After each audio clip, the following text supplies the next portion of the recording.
take into account the severity of the primary offense and the circumstances surrounding the primary offense. When I take into account circumstances and severity, a lot of what I'm taking into account really when I sentence is intent and harm. And in this case, there wasn't any evidence, and nor does the court believe that there was any specific intent to do harm, in this case to the victims. But there was intent to drive at an egregious speed, 102 miles an hour, regardless of the consequences and regardless of who that ended up harming. And then the second part of that, the second component, is the harm caused. And in this case, it's just impossible to have greater harm than the harm that occurred in this case, which was the loss of a mother, loss of a baby, and really the loss of a family as it existed when this occurred.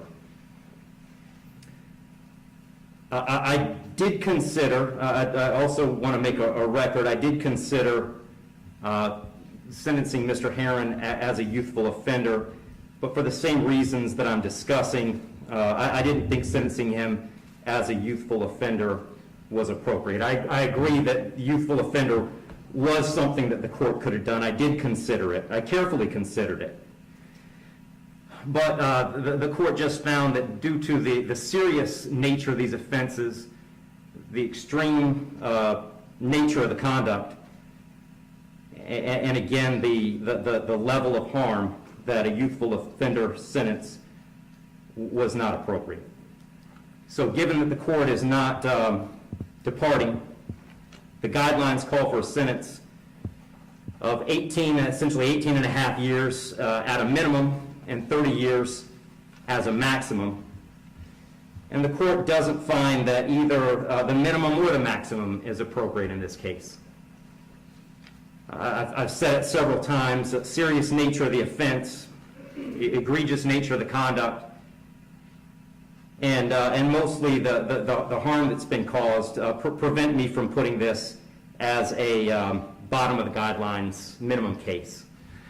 But the departure bases argued by the defendant did provide some reason not to put it at the top of the maximum. And specifically, the court did take into account that the defendant's 18, certainly responsible for his actions, and he's being held accountable for his actions.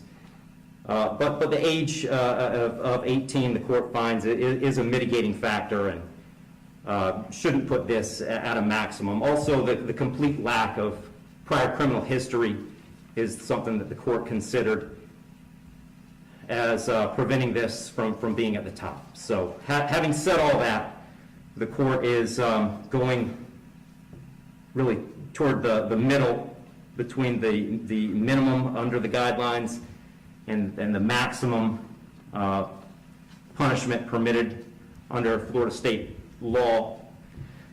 So on count one, vehicular homicide, the court's going to adjudicate the defendant guilty, sentence him to 9 years in the Florida State Prison. On count two, same charge, court will adjudicate the defendant guilty, sentence him to 15 years Florida State Prison, and that'll run consecutive to count one, for a total of 24 years Florida State Prison. Count three is a misdemeanor, unlawful racing on a highway, so the court will adjudicate the defendant guilty, sentence him to time served. Give credit for time served, I believe, 2 days. Court will impose mandatory court costs. Mr. Heron, you have given up the right to appeal the determination of your guilt or innocence. You do have 30 days to appeal the sentence of the court. And I'll direct the bailiffs to take Mr. Heron into custody.